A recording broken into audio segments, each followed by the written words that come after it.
Hey there, and welcome to Metal Raps number 5. My name is Mitch Joel, and I'm here as always with one-on-one with Mitch Lafon's. Mitch Lafon. Mitch, how you doing? Good, very good, Mitch. A lot of And Mitches. always Mitch's. And we're also here with Talking Metal's Mark Strigl. Mark, what's happening? Oh, not much. Glad to be here. Mark, we'll start off with you Yeah. this week because you're getting a lot of traction in the metal media because of an interview you did with Phil Anselmo. So talk a little bit about one, how that came about, and two, what everyone's got all excited about. Well, it was part of our 500th episode, which was kind of a big landmark for us after 9 years hitting 500. But yeah, it was great. Phil came on and we were talking about his horror fest that he's doing and a bunch of stuff like the upcoming Down tour. But then we started getting into Pantera and talking about Pantera, and it's just surprising how much he seems to enjoy talking about those old times. Unlike Vinnie Paul, who I was told the 2 times I've interviewed him not to ask any Pantera questions.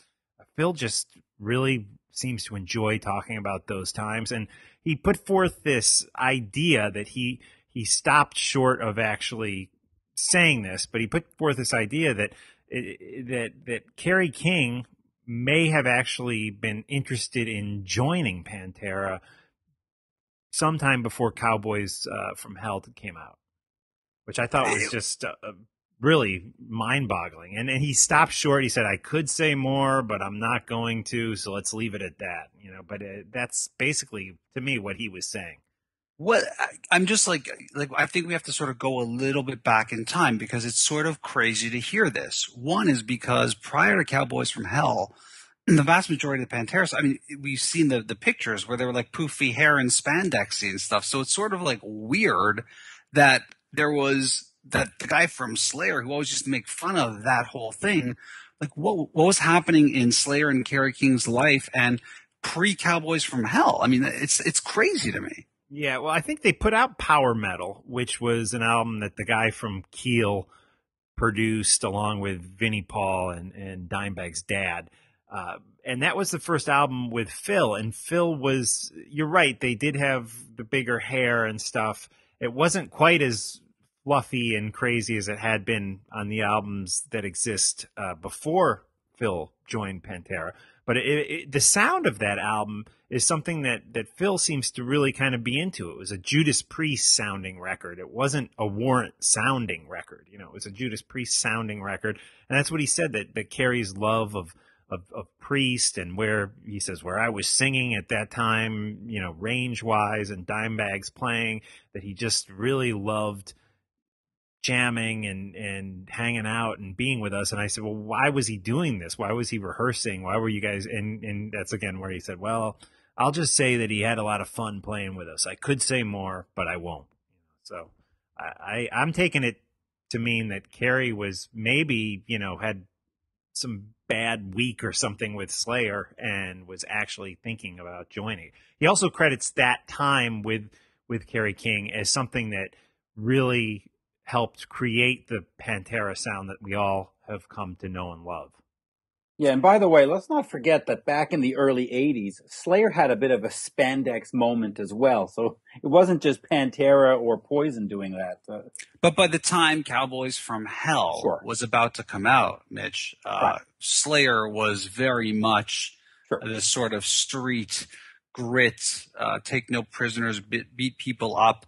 If your band was opening for Slayer, you could expect the crowd to turn their back on you or spit on you. I mean, it was, Rain and Blood had already seen its day as being, the pinnacle of metal. Right. It's so strange to me to hear that. It's like, and like hearing the conversation, Mark, I was like, oh, there's, not only is there coitus interruptus, there's no quotus interruptus. Like, it's like, you just want more, Yeah. Yeah, but listen, maybe back in the day when you see Def Leppard and you see Quiet Riot and you see all those bands rising in the charts, if you're Kerry, you go, oh, maybe I should get off my wagon and go join, hitch my ride over there. So who knows? Who knows what the motivation was? Rather than knowing that you're part of the Big Four, it's crazy. But of course, the Big Four back then were the non-four. I mean, nobody cared really about them until... let's be perfectly frank. Nobody really cared about the Big Four until Metallica's Black Album. And then everybody went, oh yeah, we had a decade of awesomeness. We just didn't really notice it. I'll take it. I'm good with that. All right. Yeah, the one thing about Kerry, though, because we did interview Kerry a number of years back, and it's amazing how much he again loves that 70s, early 80s era of Judas Priest. He loves those first 4 Van Halen records. You know, he's definitely, as far as the 70s era heavy metal, even with its spandex and big hair, he's definitely into that stuff. Yeah. And it's good stuff. Yeah, absolutely. So, Mitch, not to be outdone by Phil Anselmo, right? But you know, here you get a conversation with Jason Becker, and you know, it's a name that I believe people who are fans of metal would know and love, and those who are sort of going, yeah, I think I remember his name. He started off his career in an amazing place. This guy is a shredder of all shredders. He was part of Mike Varney's amazing label, Shrapnel, at the time. He was part of the duo, actually, Cacophony, which a lot of people know his counterpart, which was Marty Friedman, formerly of Megadeth and a whole bunch of other places. A lot of speed metal-y type crazy hammering playing. He then had this really interesting segue where he did have a moment in David Lee Roth's solo band post Van Halen, and then he sort of having some health issues, and now, as we know, he's ill. I mean, he's got ALS, he's got Lou Gehrig's disease, he is in a wheelchair. There's been an amazing documentary on him. If you haven't checked it out, definitely check it on Netflix or somewhere else. And you scored an interview with him. What was that like? What was the process? I'd love to hear what it's like to get an interview with him, how that comes about, and what the interaction's like and how he's doing right now. Yeah, you know, it's really interesting. And the first thing is that they reached out to me. Somebody from his camp said, hey, we've been watching the one-on-one stuff that you're doing. We like the style, the way you ask questions, that you're about the artist. Jason wants to do this. And at first I thought, wow, come on. Jason is confined to a wheelchair. We all know he doesn't talk. This has got to be a hoax. And turns out it wasn't a hoax. It's the real deal.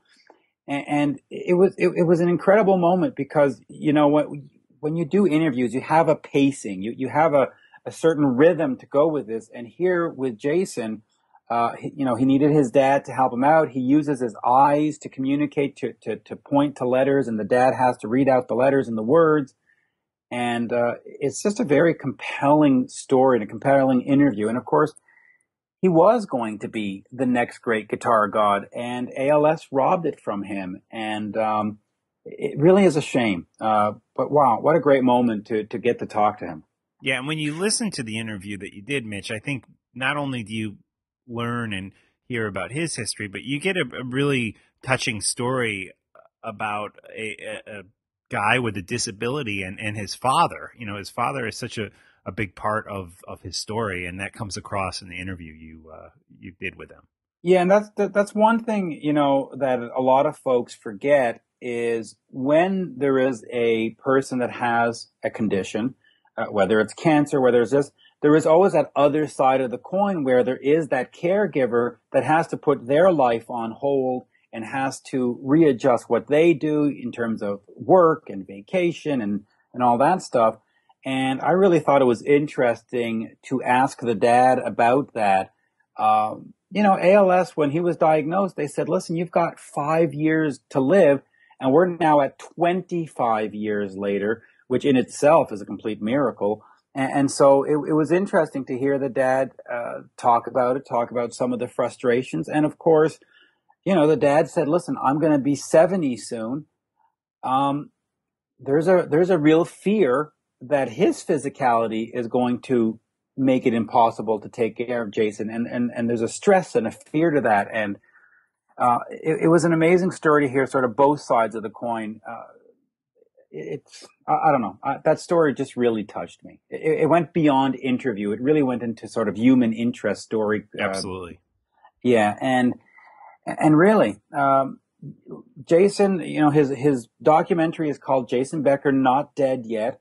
And so I asked him, I said, listen, you know, as the movie site title says, how come? Is it a miracle drug and this and that? And he says, no, man, it's the fans. the fans keeping an interest in me, the fans keeping, that keep writing to me, that keep talking about my music, that spirit gives me a will to live. And, there's a lot to be said for medical science and procedures and operations and all this. But sometimes it just comes down to believing and wanting and spirituality. And look, to me, Jason is a prime example. Definitely. What is his day to day like? Is he just sort of getting by? Is he still passionate about music? Did you go into that a little bit? Yeah, we did. He's got caregivers that come in and take care of him, obviously, and he, with the help of a computer, is composing music. And of course, Marty Freeman, of course, that you mentioned from Megadeth and Cacophony, is going to record or has recorded some of those songs. Jason is working on a solo album that he's using. I think the software is called Logix. And so he programs all the pieces in and all the notes, and the computer spits out the finished work. But yet, according to Jason and his dad, it's got a distinctive Jason Becker feel to it. He still knows how to manipulate the software to get that sound of his. So yeah, listen, he's highly creative. The one thing about ALS is it destroys your body, but at least in Jason's case, it doesn't destroy your brain. For most people, it doesn't. That is the terror of this disease, is that you are trapped inside your body. Yeah, and I can't even imagine what that might be like. But listen, it was great. It was great that somebody in his camp reached out. It was great that the interview took place, and I really hope people check it out, because you hear, like I said, we hear about Jason, we hear about his dad, we hear about this board that they created that helps Jason communicate. His dad invented this system of letters that helps Jason talk, and of course, you get to hear Jason reach out to David Lee Roth, because after the album was done and stuff, and the tour didn't happen, David Lee Roth fell out of Jason's life. And, Jason really makes a plea for, hey, Dave, please, contact me, say hello. I'm still here. And that was touching also to hear. How close do you think the two actually were? I know Dave gives Jason a real brief minor mention in his book that he put out back in the 90s. But do you think they were, was Jason more just a gun for hire? Or do you think they spent a lot of hours in the studio together? I'm not really sure. They may have spent, but having been in and around musicians and guys who are studio guys, there is no relationship. The guy who comes in and lays down the guitar track, half the time you never meet him. Most of the time you don't know his name. Just recently, Eddie Trunk asked Joe Perry about the singer in the Joe Perry project who passed away. And Joe said, "Oh, I didn't know. We didn't keep in touch." And that, that's not a horrible answer. You don't go, "Oh my God, how could he?" That's just the way it is. And so, he might have hung out with Jason. He might have known Jason, but to think that sort of a studio musician is going to be Dave's best friend, well, no. So it's not shocking, but given the story and the fact that it's gone on for 25 years, perhaps looking back, you'd think, okay, as the story progresses, maybe Dave should reach out and say, "Hey, I'm glad you're still here." So let's shift gears. I feel like I'm bumming everyone out this episode, but also, same thing. Like, I'm sort of wandering around to get my little alerts here that Cream bassist Jack Bruce passed away. Again, I was totally bummed out by this. Not a young guy, but not an old guy. 71. You still got some heat left in you. Guys who are still kicking it on the road well past that age, and tragically from liver disease, and that's what we're hearing. Not that he probably didn't do some serious damage to his liver over the years that he was highly engaged in the business, but when people talk about Cream, I know a lot of people think about Eric Clapton, and I'm not just saying this in a post-Jack Bruce world, but being a bass player myself, it was always about Jack Bruce. And I even had a chance to see him. He opened up in Montreal for King Crimson several years back, and just beyond bass player, an amazing multi-instrumentalist. And it's hard not to link the music of Cream to everything we have today in terms of the grudge and sludge and push of that type of music. So really tragic to hear that Jack Bruce passed away. Yeah, it is. It's, it makes you realize your own mortality, because we're getting to the point where the heroes that we had, the guys in Cheap Trick, the guys in Aerosmith, the guys in Kiss, are going to get to that point, and you're like, oh, no, because I'm after that point. After them, it's me, and so please, no. And I'm glad that you hear that Jack Bruce had a hand in everything. So therefore, I'm glad he gave us Poison. Man, poor guy. First he dies and then he has to live through that statement, Mitch. Yeah, listen, I don't mean to make light of his death. So please don't send any angry emails. But yeah, no, tragic. Anytime you lose a musical hero, it's not a good day.